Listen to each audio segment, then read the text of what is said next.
Thank you for joining another edition of Bumps and Thumps, the talk of wrestling. I'm Brian Ferguson. My guest today is a returning guest, the historian of wrestling, if you will, and my good friend, and he's also the co-host of AWA Unleashed Podcast with Chris Tubbs and Mick Karch. Ladies and gentlemen, it is my pleasure to introduce Mr. George Schire. George, thanks for coming back on. Hey, I always enjoy doing your show. We've done a few of them, and as you said, it's probably been too long. So what the heck? Let's talk some old wrestling. Let's do it today. All right. So, folks, today we're going to have a little bit different. We're going totally ad lib, at least on my end. George usually doesn't have anything. I usually have a set of questions, but today we're going totally ad lib. I have nothing. Zilch, zero, right here. Prove it to you. Nothing on the paper. We could end up talking about the artificial insemination of cows or something. I don't know. It'll be wrestling related. Yeah, it'll be wrestling related. So, George, you're a well-known wrestling historian, wrestling guru, if you will. Let's talk a little about how this all kind of got started. So we know a little bit about the NWA history. We talked about that before when it was formed in 1948. Let me ask you this. How are these territories formed? I mean, who established the boundaries of those territories back in the day? And what was kind of the unwritten rules of that stuff? Well, I think you touched on it right there when you said the unwritten rules or guidelines. Back in the day, when the NWA was formed in 1948, that was only because of the many territories that existed out there that were run, and basically all of them independently of one another. Each of the promoters a lot of times would recognize somebody as the world champion, or and we had multiple world champions at the time with no basis for how they got the title or why they were recognized, usually no story given. So when that NWA formula came about, it was a conglomerate of promoters.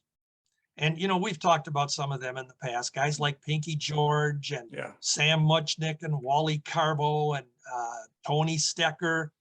And I'm leaving off some of them. There were a couple more. Mm-hmm. They decided that they would sit down and come together with, we will create an alliance that will allow us to recognize one champion. And then all of the different territories, each promoter could have that champion come into their territory 1 or 2 times a year. And these promoters would pay what they would call dues because they sort of formed a club. The National Wrestling Alliance was a club. Yeah. But it was an agreement that they decided, we will recognize a man as our world champion, and we will share that man. And each year, we will get together, this group of promoters, they will get together and they will have a meeting and decide if they want to keep that guy as the champion or they want to come up with someone new. And a lot of whether they keep that guy or not was based on how he was drawing, how he did in certain parts of the country. Was he drawing money? Yeah. And we all know that in the beginning, they went with Lou Thesz. Right. And Lou was a bona fide draw at the gate. So most of the promoters were happy with that situation. And with each of these territories, then, it was also the agreement, that's the unwritten part, that I won't go into your city or cities, whatever little section you promoted in, and you won't come into my city or little territory that I promote in. Meaning we can share talent maybe from time to time, but you won't come in and promote a card in my backyard, nor will I go into your backyard and promote a card. And that's where that unwritten agreement really came about. And it was honored. It was a handshake. And as you talk to the old school wrestlers and promoters, they'll tell you that that's how wrestling went from 1948 up until, let me say, there were times, yes, there were times when there would be an outlaw promotion that would come along. Some guy thinking, well, I'm not going to honor this, or I'm not a member of the NWA, and I'm going to go ahead and promote in your city. When those little incidents happened, then all of the NWA promoters that belonged to this club, they would throw in their best talent for the city that this outlaw promoter was coming into, and they would promote a mega card. And you'd have, because basically they were going to fight him off, and they would usually win. They always won. So the outlaw promoter would have 1 or 2 or 3 cards, maybe, and he'd be out of business. He didn't draw any money. And he'd have funny names of wrestlers, you know. Sometimes he'd bring in guys that were ripoffs of the real talent and try to fool the fans. So at the end of the day, the NWA, National Wrestling Alliance, worked really well for the number of years that it was around. You know, you talk about outlaw promotions, and we've kind of touched a little bit on when the WWF started kind of getting in there. Do you think, in your personal opinion, that Vince McMahon Jr. purposely just wanted to run these old guys out of business so he could just have it himself, even though his old man at the time, is when he was alive, you know, was part of that group, was, you know, he honored that system, even though technically they were a different brand, but they all honored that system. I mean, do you think he did it, you know, purposely because he just wanted to run them out of business, or what's your take on that? To answer the last part of your comment here, comment and question, no, I don't think that Vince McMahon was purposely in the beginning, and I can't believe I'm even defending him on this, but I don't think his initial thing was, I am going to put everybody out of business. I think it was more, Brian, that Vince McMahon Jr. at the time was, back in '84 when he started this promotion, Invasion, was, I think he was like 33 or 34 years old. So he was a young kid compared to a lot of the established promoters that generally ran all these individual territories. You know, Vern Gagne in 1984 was 58 years old? And so, you know, he's pushing 60. And then you had, you know, obviously Muchnick and Dusick and Owens, Don Owen and Roy Schire and Eddie Graham and Fritz von Erich, you know, Paul Bosch. I mean, you just go around the country. All these guys are upper 50s into their 60s. So they had a different, you know, they were living under the old adage that it has worked all these years, the territorial system and the gentleman's agreement, and it's working. We're not going to change it. You know, it's not the old, it's not broke. We're not going to try to fix it. Junior comes along, and let's point out that Vince Sr., he was a member of the National Wrestling Alliance up until it was into the 60s, well into the later 60s, when he withdrew and he started his own company or his own alliance, WWF, Worldwide Wrestling Federation, in 1963. But he had still remained a member of the National Wrestling Alliance for a number of years after that. Then there was a spell in where he wasn't part of it. And then in the early 70s or the mid 70s thereabouts, he actually became a member again. But during that time, that when he, I think it was when Pedro Morales was champion. Pedro could not be technically listed as the world champion because Vince Sr. was part of the National Wrestling Alliance. I'm Ah, not sure of the exact time period there, but there was that short period of time. okay. So Vince Sr., when he started, the only reason he started the WWF is because at the time when Buddy Rogers was the National Wrestling Alliance champion, Mhm. Vince Sr. was the one that controlled Buddy's bookings. Much like he did Andre the Giant years later, he was the one that sent Andre out to the different promoters, rented him out, so to speak. So the Yeah. promoters would work through Senior to get Andre. Well, that was the same thing, almost the same thing with Buddy Rogers when the NWA had made Rogers champion back in 1961.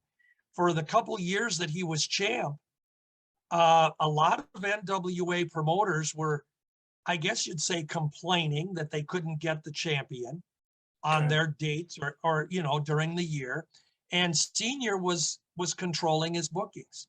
So eventually he had that little rift, and the NWA decided in 1963, we're going to get a hold of Lou Thesz again, and we're going to ask him to take the title from Buddy. They wanted to get back control of their championship. Yeah. And of course, that's where the rift started. So it was decided that Lou would beat Buddy Rogers. Buddy or Vince Sr. really didn't want to give up Buddy as the champion. Mhm. So he pretty much decided, you know what? Lou's going to beat him for the NWA title. And Lou really did go into Buddy Rogers and tell him, we can do this the easy way or we can do it the hard way, because I'm taking the belt tonight on their match. I mean, that's a true story. Yeah. Because Buddy wasn't excited about this. He liked that world champion Yeah. status. But nonetheless, Lou took the title. And then what Vince did was he immediately, at that point, created, it was Capital Sports before that, and he created the Worldwide Wrestling Federation, proclaiming that Buddy Rogers was the champion. Mhm. And he immediately then lost the title to Bruno Sammartino. And the reason being there was Buddy had legitimately had some health scares with a heart issue.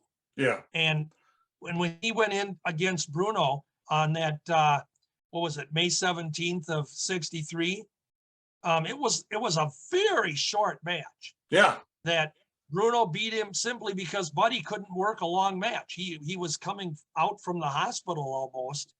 And it was decided that, and it also made Bruno look good and domineering at that point, gave the WWF recognition that, my God, he beat the mighty Nature Boy, Yeah. and what was it, 30 some seconds or It whatever. was very short match. Very yeah. short period of time. I haven't written down it wasn't even a minute though, or even if it was just over a minute. I mean, It Right. was short. So that was the reason there. And then for a long time, Vince just didn't use NWA champions. Right. So that's how that happened. And I think they just, before that, they all, with Vince Jr., did he deliberately try to put people out of business? That was an example, it was just that old being in the right place at the right time. Mhm. Because in 84, we had just come off the new concept of, well, if you go back like to 76, we had closed circuit television that kind of was a big deal. Mhm. And, Vince Sr. was one of the ones that, along with the help of his son, that helped promote the Muhammad Ali, Antonio Inoki debacle, as it is in hindsight, Yeah. because it was a joke. But Yeah. on paper at the beginning, it was huge. Yeah. And they were going to show it at closed circuit arenas around the country, which Vern Gagne, AWA, was part of that, as were other promotions. They put on Mhm. their own local card. Yeah. Vern worked out of Chicago. He had the Chicago card live. And a guy like me, I went to the St. Paul Auditorium, watched the event from Chicago and the feed from New York with Oh, Ali and Inoki on closed circuit television. wow. We were there at the auditorium watching this huge TV screen. Cool. And that was the innovation. So Junior, I think it was a matter of he recognized we got some great possibilities here. And then with pay-per-view, he recognized that, you know, we could hold pay-per-view event and draw a national audience.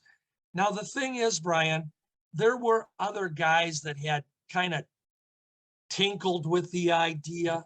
You know, Ole Anderson was one of them. It wasn't that they didn't think it was possible. They just didn't know how to put it forward. Yeah. And again, Ole at that point was up in his years too for the generation. Right. So Vince Jr. comes in, he says, you know, I'm going to do this national thing.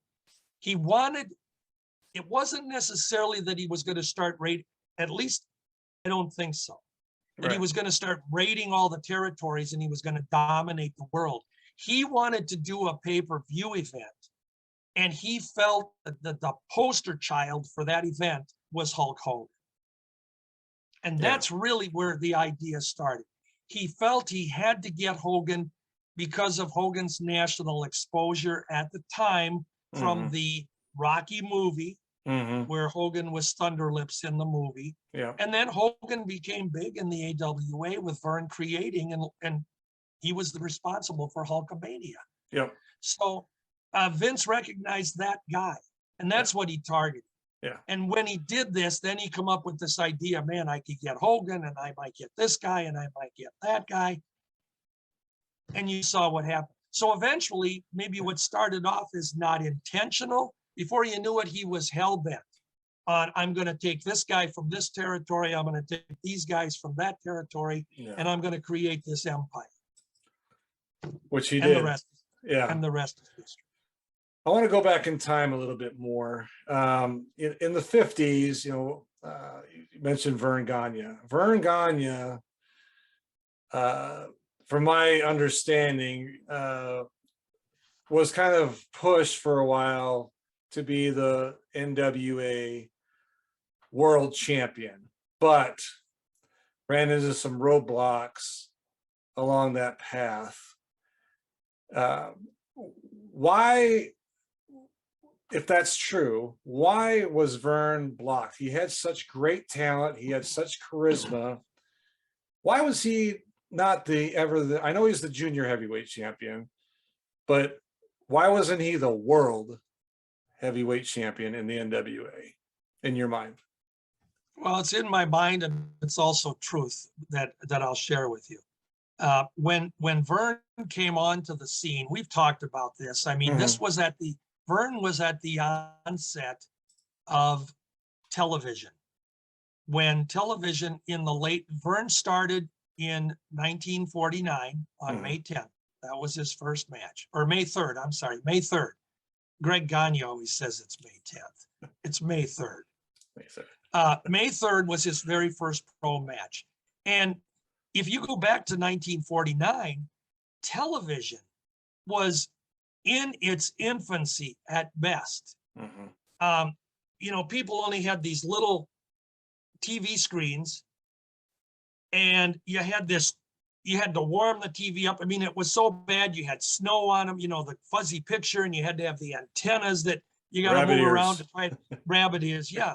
And the key thing is that not everyone, and this is common knowledge, but not everyone in that era could afford a television set. Yeah. They were a luxury, you know, and most cities only had, some cities only had 2 channels. We in Minnesota, we had 4 and 5 if you counted the PBS station that came later. But we had 5 channels. You had the 3 networks, CBS, NBC, and ABC. And then you'd have an independent station in the city, which basically was a station that would just do local programming in that city and have little local personalities. That's all everyone had. But not everyone could afford a television. You know, I don't know if you remember when VCRs came out. I do. I was about 10 or 11, but yeah, I remember. Okay. Well, it was around 1978, 77, 78, in that time frame. When a VCR first came out, oh my gosh, this was huge. And the thing was, is I remember to get a VCR in those days. Now you're going back to 1978. So put this into $78. Yeah. You could buy a VCR, but it was going to cost you $1,500. That's a lot of money. Well, then as time progressed, you could buy them for $100 or something, as they advanced and so on. And then they, what is a VCR today? Nobody even has them. But the bottom line is with television, there was really limited access for people to watch television. But those that had a TV set, wrestling, they found out quickly that wrestling was cheaper to produce, and they could put these guys from, New York and California and these bigger cities on TV, and the local TV stations could put on Gorgeous George and Lou Thez and Killer Kowalski and Hans Schmidt and Vern Gagne. These were national guys. So when Vern started out, he had that amateur background. We all know about that. So he transitioned to the pro side, but he brought that legitimacy to the business because he could wrestle. And Lou Thez was a wrestler. So when Vern, a couple of years later in 51, Vern was doing a lot of traveling. He got the junior heavyweight title. Vern wasn't big as pro wrestlers went, and in any era. Vern was about, I don't know, people have said that he was just under 6 foot. I stood next to Vern back in the day many times, and he was pretty much eye to eye with me. And my license said I was 6'1" back in the day. So, I don't know. I went to the doctor for my physical last week, and they told me I was just under 5'11". I said, my God, it's happening. I'm shrinking. I don't know if that's true or not. So. But anyway, with Vern, they did have a junior heavyweight division in the NWA, and Vern was a natural fit for it. So now you ask, why wasn't he given the NWA title? When you look at the draws around the country, and Vern traveled all over for the NWA, and he wasn't just a Minnesota boy back then. It was funny because in the 50s, for Vern to come home and wrestle in Minneapolis, which was an NWA territory at the time, right, it was a big deal. Vern's coming home. We're going to have local boy Vern Gagne on our card. That was huge because he wasn't around. And he was traveling in Boston and Texas and Oklahoma and California. He was all Tampa, Atlanta. Vern wrestled all over. So why didn't he get the title? Well, number one, their usual comment was that he was a junior heavyweight and he wasn't big. If you looked at Vern and Lou together, standing side by side, Lou is here, Vern is here in height. There was a difference. So Lou was bigger. And perhaps that was their primary reason. I don't know. But here's what really it came down to. Lou and Vern respected each other an awful lot. Yeah. And in that respect comes the I'm not going to put you over mentality. They couldn't get. Now, when they wrestled, they were booked against each other a half a dozen times or more. I have their matches chronicled. And in those days, Lou usually got the nod. He would get the victory. Yeah. But Vern, for that fact alone, Lou was not going to put Vern over because Lou didn't want to admit that Vern maybe could be a better wrestler than he was. Okay. And few would argue that Lou was not as real a deal as there was. Lou was a wrestler pure through. And if he didn't want to lose to you, he wasn't going to lose to you. He would not let you beat him. He could hook, he could shoot. And so he drew well as National Wrestling Alliance champion for most of the 50s. Yeah. He had it up until, there was a break or two in there, but it was in 57 or 56. I might be off just a little bit without looking. He had a time where he wanted to take a little rest, and they put the title on Whipper Billy Watson for a very short time, and Lou took it back.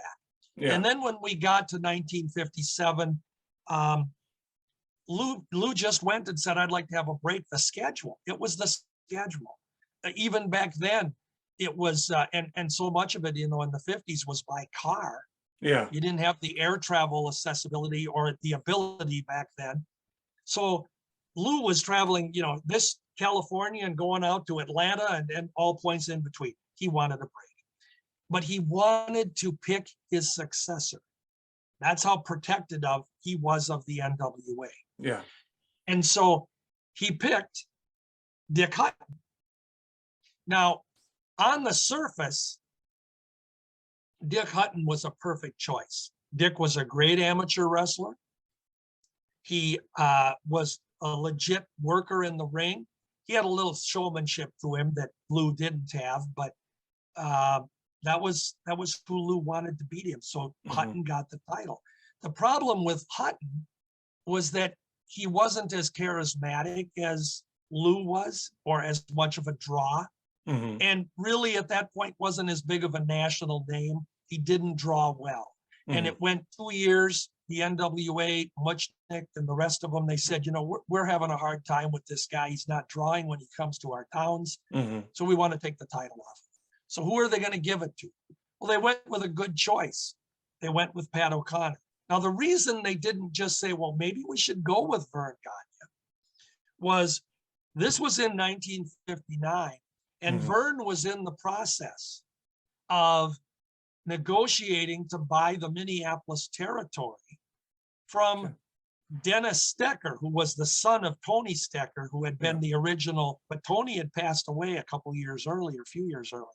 And Dennis, his son, was the promoter. Dennis and family wanted to sell the business. This was a prime spot for Vern. Yeah. And it was a good territory. A couple of other things were happening at the time.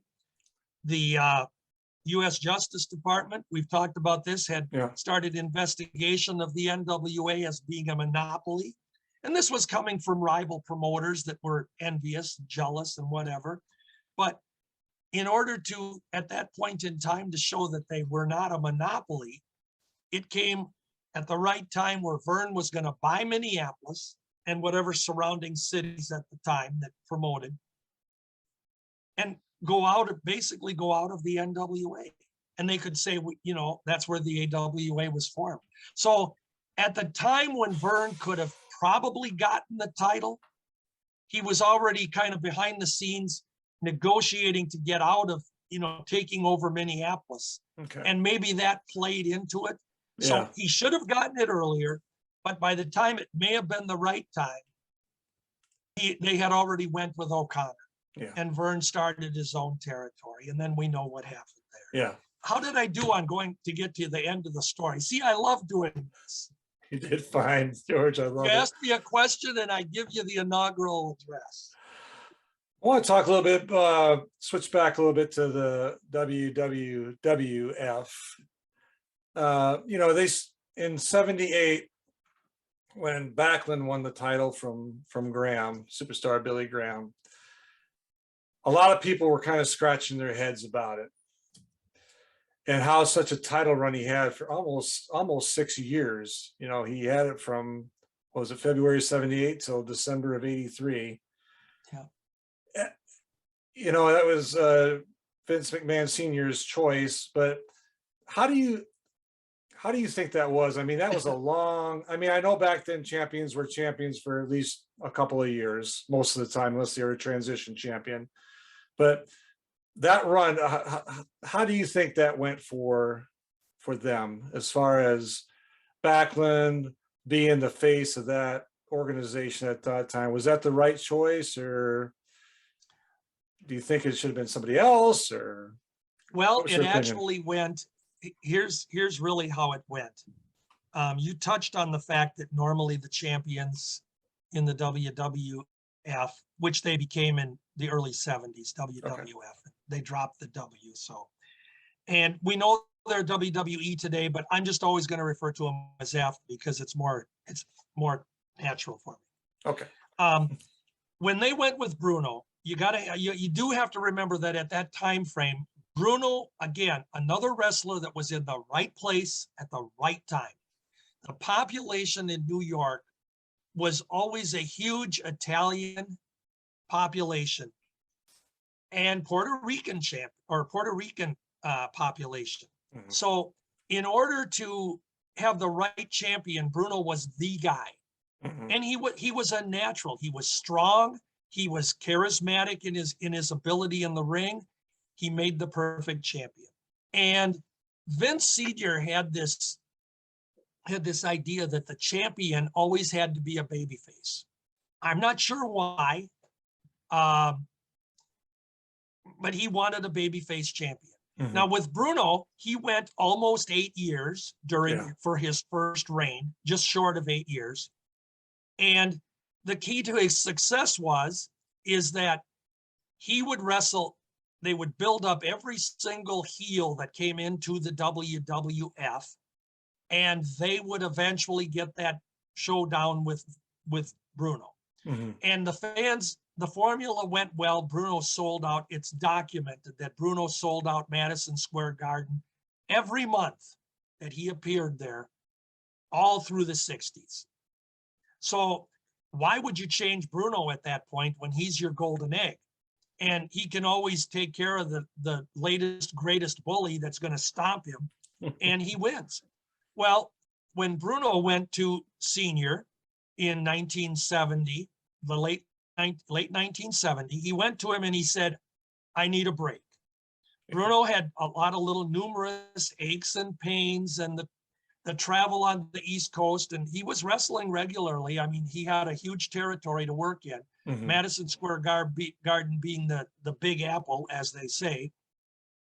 But he went to Senior and he said, I need to take some time off. I got to lighten my schedule. I want to be with my family a little bit more. Typical answers. Yeah. So he again said, I would like to choose my successor. Well, Vince wasn't going to go with a heel champion for long term. Now we're talking Vince Senior. Right.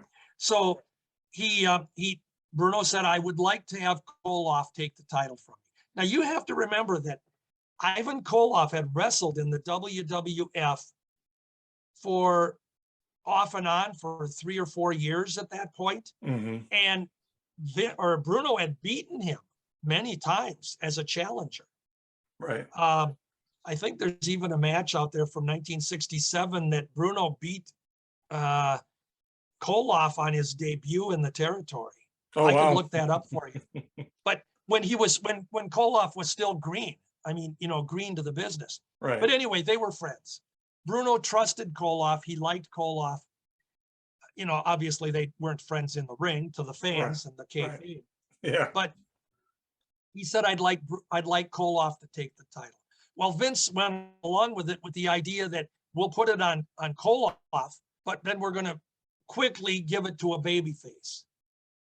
And I personally have always questioned that decision, but it worked for how they did it. So who am I, So a couple of weeks after Koloff pulls this upset of the decade, and the stories are true, in Madison Square Garden, the night that Koloff won the title, only Koloff and Bruno and the referee obviously were in on this. And when Koloff got the pin over Bruno, the referee immediately told Koloff, get out of the ring. He never showcased it. He never paraded around the ring, like jumping up and down. They got him out of there. Yeah. And when they announced that Bruno had lost the title, there was total silence. But the reason they got Koloff out of there was because they feared that there would be a riot, because the fans just wouldn't accept Bruno losing. Right. So he was taken out. Okay, 2 weeks, whatever it is, 2 or 3 weeks go by. Pedro Morales at the time was I think they recognized him as the United States champion. Okay. And he was going to be the successor to Bruno, or over Koloff. So they had him win over Koloff. That avenged that defeat of Bruno in the fans' eyes. And that's the way Vince Sr. looked at it. Mm-hmm. And Pedro was the champion until 73, couple years later, 73, when they realized that Bruno, even though he was a good draw, he wasn't as great a draw as Bruno was. Right. So They were again going to drop the title. They put it on Stan Stasiak for literally a coffee break. Yeah. And they had talked Bruno into coming back and taking the belt for a while again. And of course, Bruno had his second reign. Mm-hmm. Well, now we got to the point where Bruno again, at this point, still said, you know, I can't, I don't want to do the schedule anymore. And I'm doing this as a favor to Vince Sr. Mm-hmm. So they come up with the idea of putting it on superstar Billy Graham. Now, what was ironic about that time period is Graham held it for what, a year or so? Yeah, a year. Which was strange because they never wanted a heel champion. Mm-hmm. But Graham drew okay. But again, that mindset is that we have to have a babyface champion.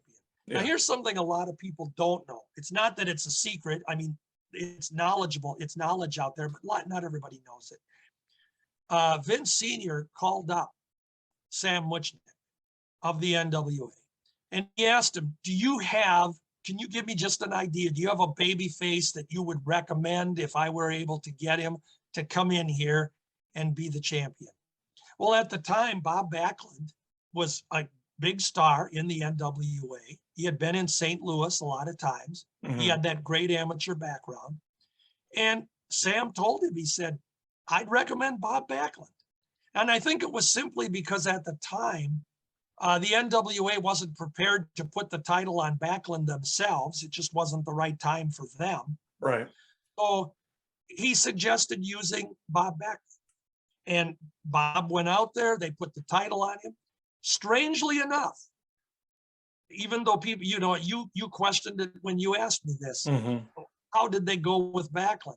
Backlund wasn't their typical formula Puerto Rican or Italian for the ethnic population on the East Coast, Mm-hmm. but he drew well. He did draw well. Yeah. And here's the secret to his drawing.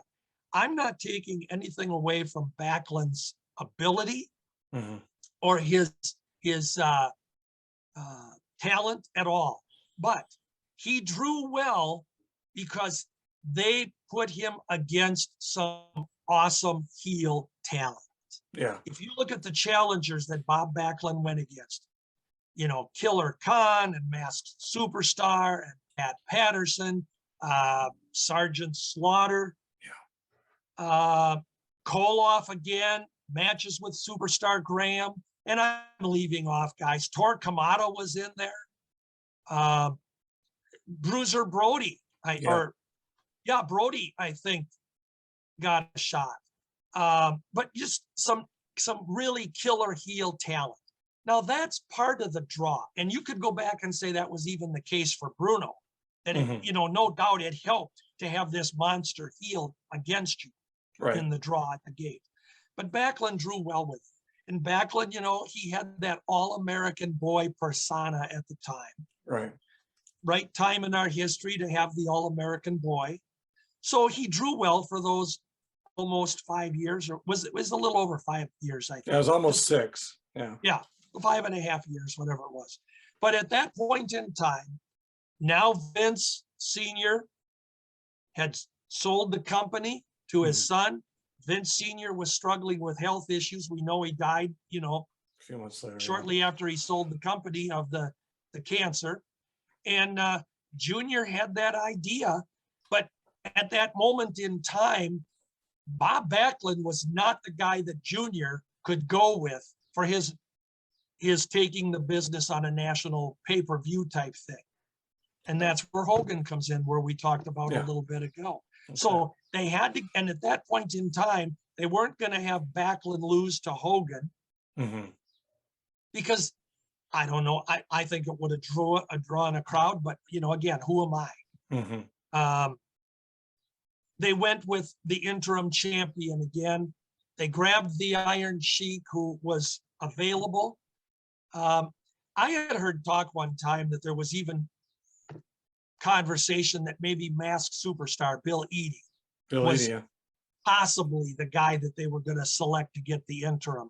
But they gave it to Sheik, Iron Sheik, and with the understanding that you were going to drop it, you know, like whatever the couple weeks it was, or week, or it was a short time. You're going to drop it to drop it to the Hulk, Yeah.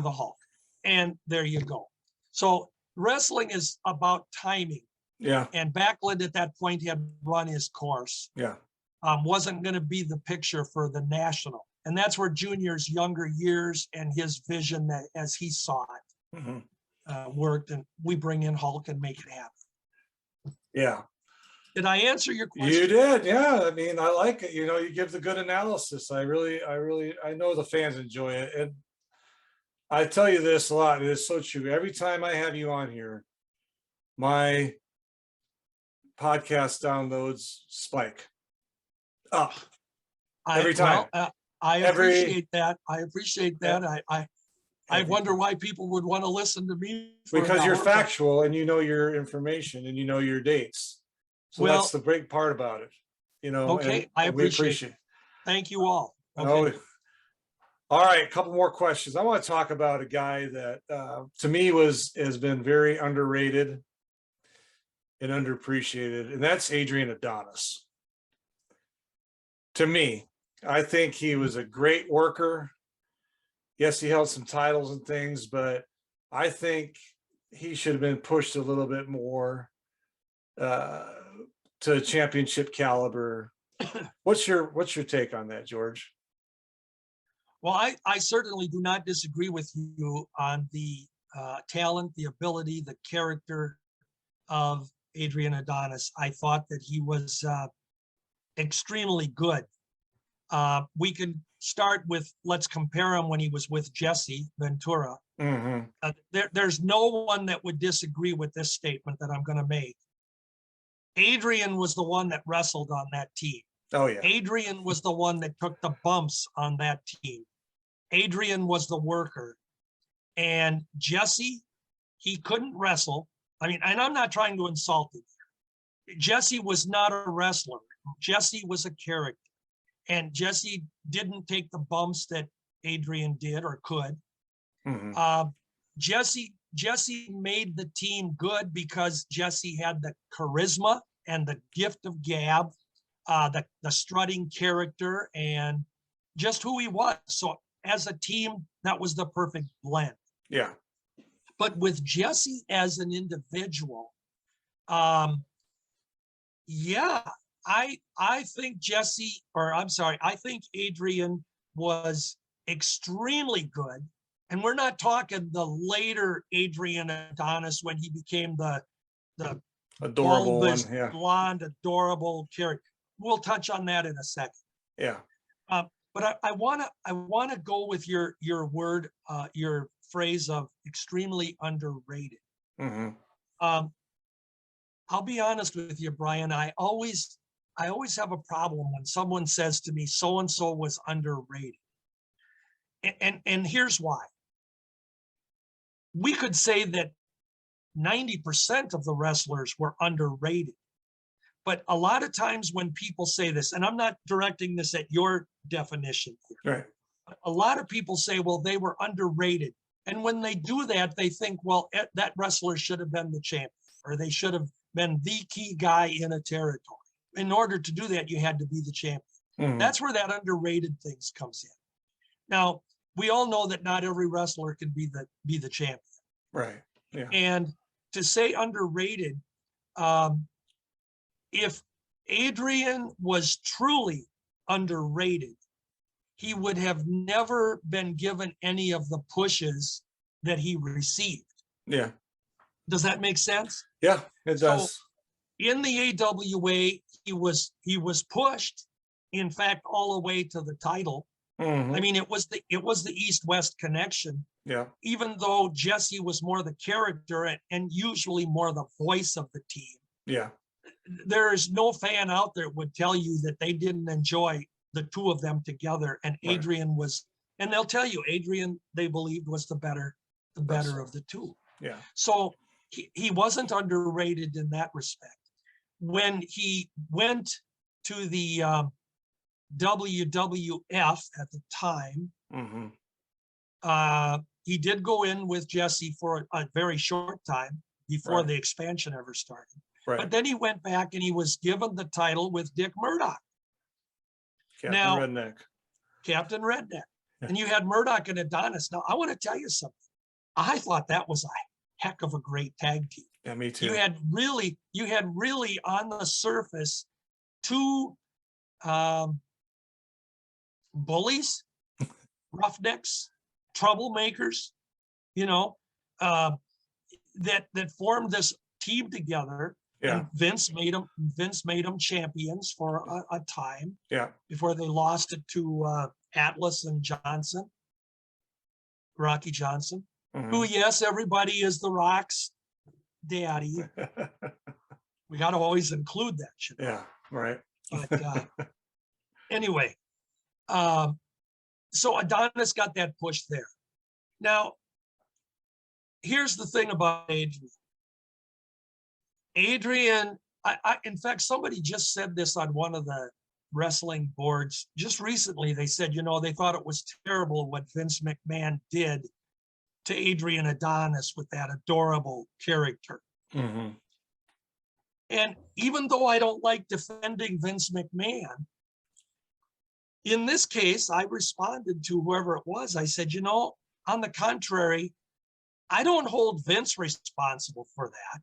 Yeah. Adrian had a choice. He was given the option to adopt this character, take on this persona. Mm-hmm.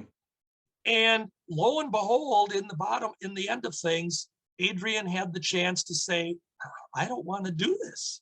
Right. This is not who I want to be. I don't want to be this. He was playing a feminine character, and he had the ability to say, no, Vince, I don't want to do it. So I will not blame Vince for that. Right. Vince had an idea. And with that, I will add this.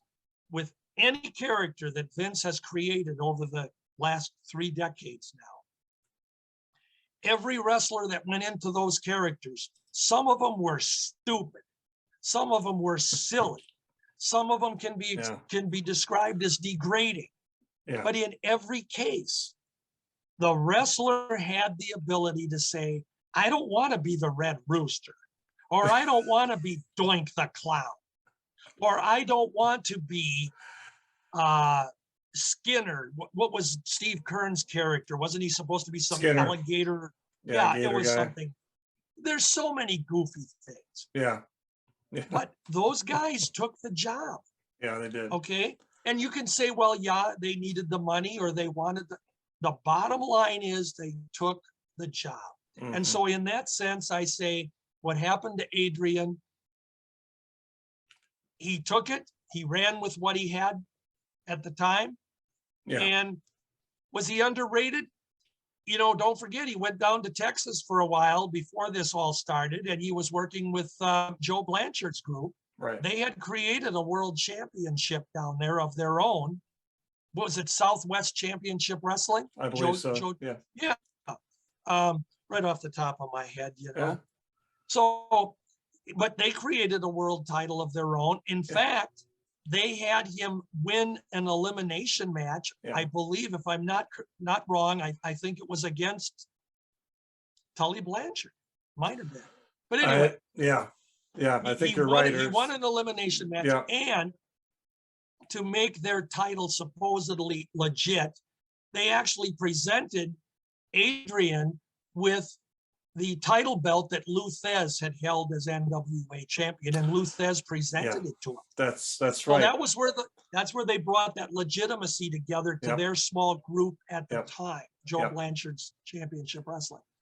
But Adrian was their champion for a short time. So I don't think he was underrated. I think there's a lot that a lot of promoters could have done with him. Yeah.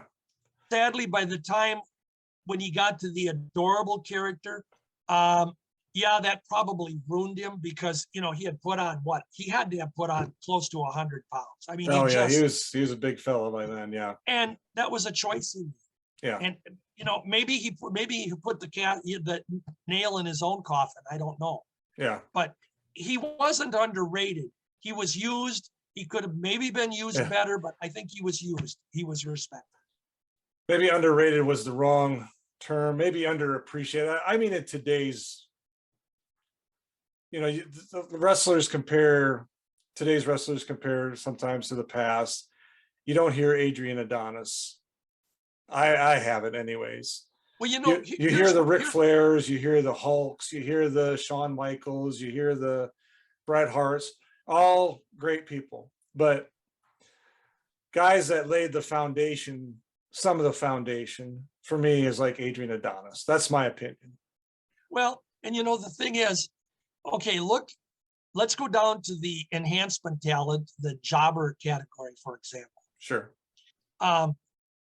If you wanted to be honest, an argument could be made that Kenny J was underrated. Yeah. Okay. Now let me just explain this. Kenny J wasn't the greatest wrestler in the world, but Kenny J could wrestle. He could work with whoever he was in the ring with, whether it was a baby or a heel, and he did. Yeah. For years. Yeah. And he had a following. He did.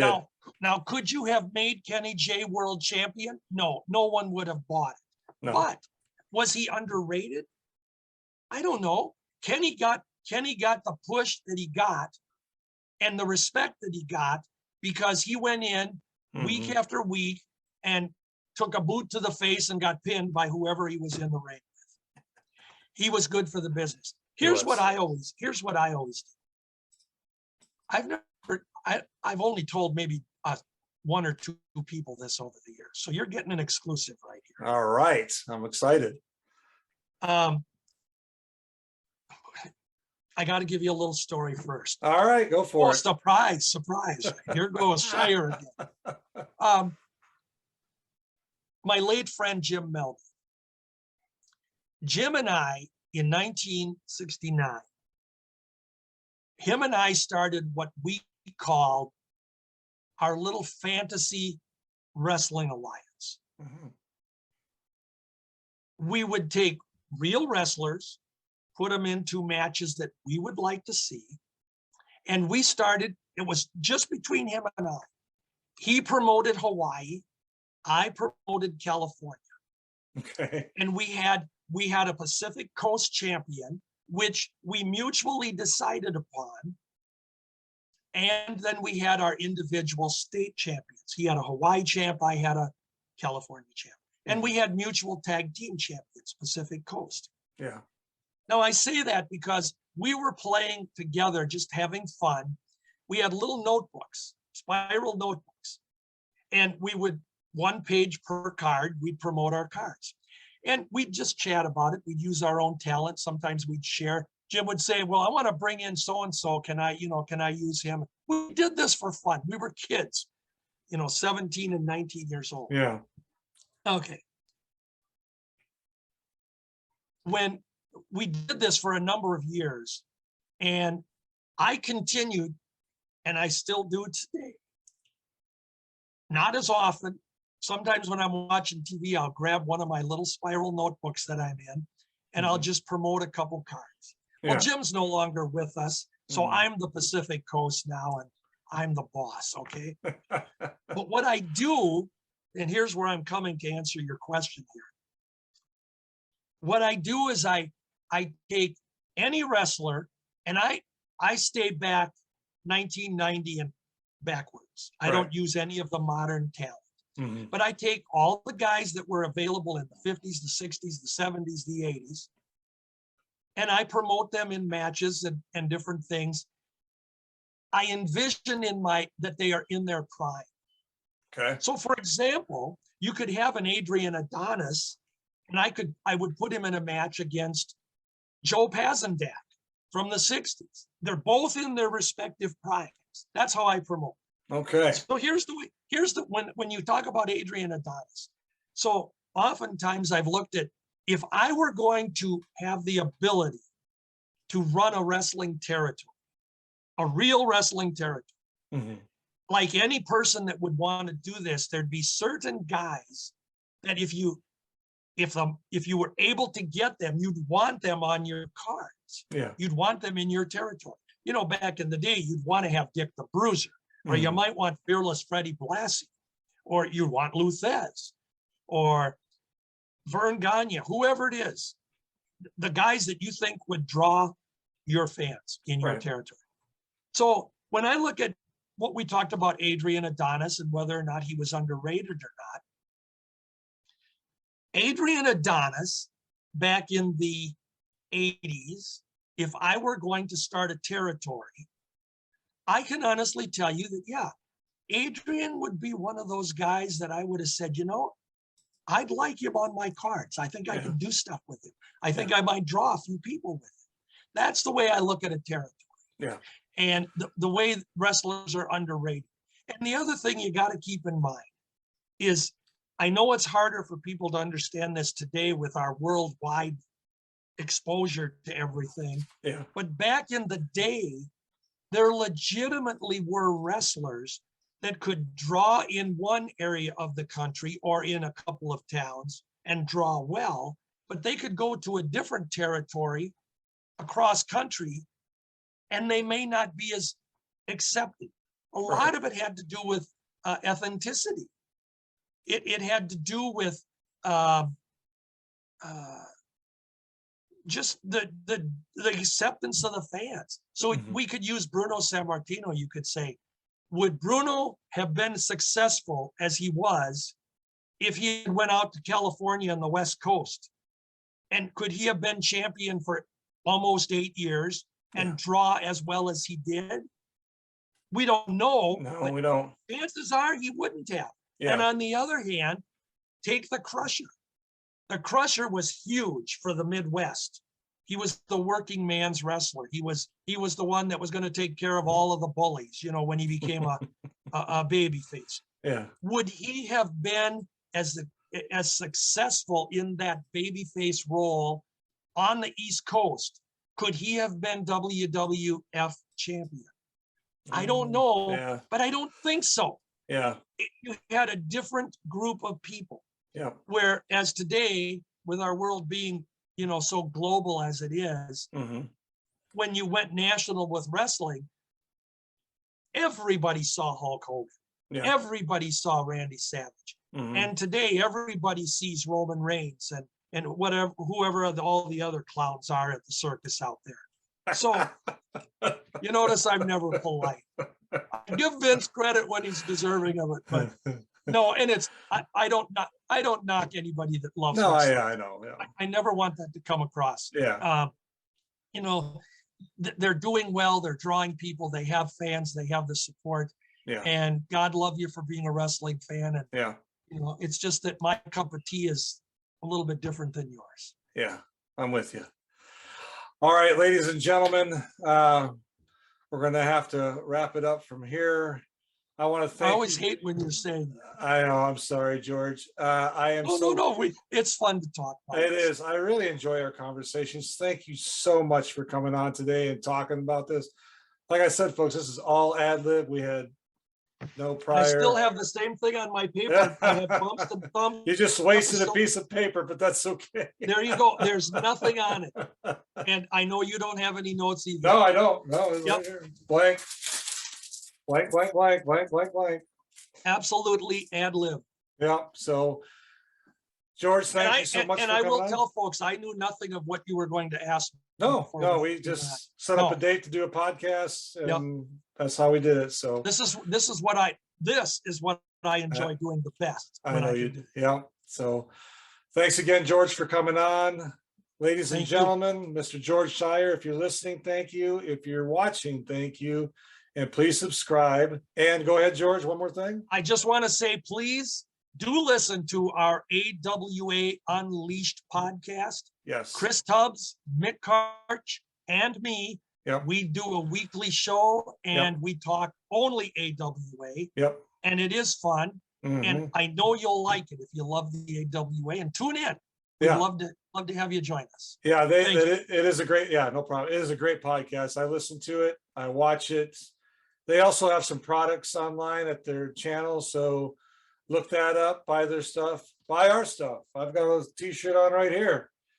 It'll be at the I'm gonna have to get one of those. And next time I do your show, I'll wear the bumps and thumps. All right. Thanks again, everybody, and we will talk to you soon.